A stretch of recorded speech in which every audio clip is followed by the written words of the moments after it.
ঠাকুর মা ও স্বামীজির রাতুল চরণে অবগুণ্ঠিত কোটি কোটি প্রণাম। দেখুন, ঠাকুর কিভাবে দেখিয়ে দিয়েছে জীবন দিয়ে যে পুত্রকে কিভাবে ভালোবাসতে হয়, কিভাবে পিতা হতে হয়। মানে এইরকম নানা রকম আমরা স্মৃতিচারণা করতে গেলে বুঝতে পারি যে কীরকমভাবে ঠাকুর তার নিজের জীবন দিয়ে শিক্ষা দিয়ে গেছেন আমাদেরকে। আজকে সেই স্মৃতিচারণাই আজকে আমরা করব।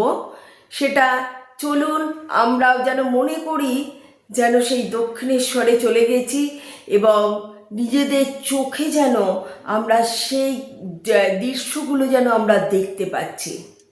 সত্যি ঠাকুরের কথা যখন আমরা পড়ি তখন সত্যি সেগুলোকে পড়তে পড়তে একদম এত সুন্দর করে লেখা, যেন মনে হয় প্রতিটি ঘটনা যেন আমাদের সামনে ঘটছে। সেখান থেকেই আজকে এই স্মৃতিচারণাটা আপনাদের সাথে চলুন করি। একদিন দক্ষিণেশ্বরে রাখাল মহারাজা ঠিক দুপুরের সময় অসুস্থ হয়ে পড়লেন। প্রবল জ্বর ও পেটের বিকার দেখা গেল।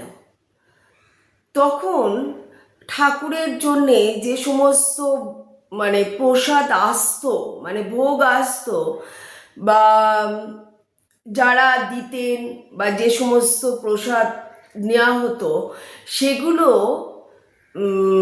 ঠিক খাওয়ার উপযুক্ত নয় রোগীর পক্ষে। কিন্তু রাখাল মহারাজা একদম বাৎসল্য স্বভাবে নিজে বলে উঠলেন, আজকে আমার ভীষণভাবে মুগের ডাল আর তার সাথে লেবুর অম্ল খেতে খুব ইচ্ছা করেছে। ঠাকুর সেই কথা শুনে করুণার মধ্যে তিনি ভাবছে এইটা রাখাল মহারাজাকে তিনি খাওয়াবেন। জানেন তিনি এটা রোগীর পক্ষে খাওয়া ভালো নয়।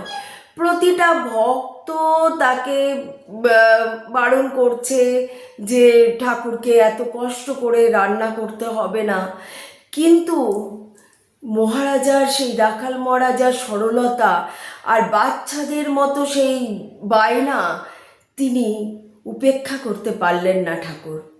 ঠাকুর নিজে হাতে সযত্নে সেই মুগের ডাল আর লেবুর অম্ল রান্না করলেন এবং পরম আদরে রাখাল মহারাজার কাছে এসে তিনি নিজে হাতে স্বহস্তে তিনি তাকে পরম আদর করে করে খাওয়াতে লাগলেন।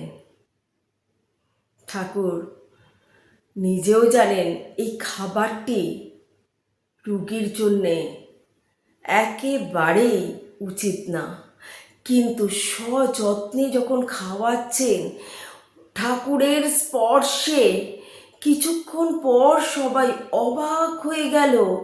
ঠাকুরের স্পর্শে রাখাল মহারাজা জ্বর কোথায় চলে গেল, পেটের বিকার কোথায় চলে গেল। ধীরে ধীরে তিনি একদম সুস্থ হয়ে উঠলেন।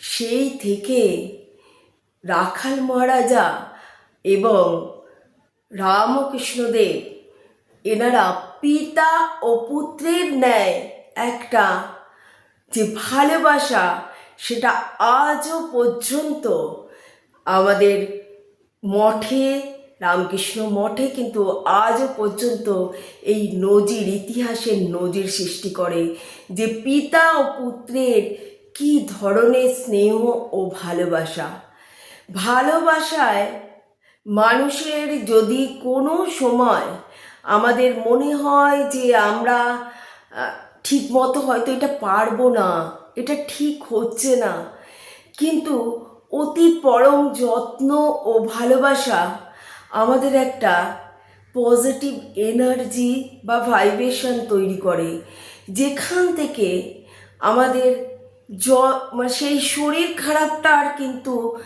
আর লাগে না।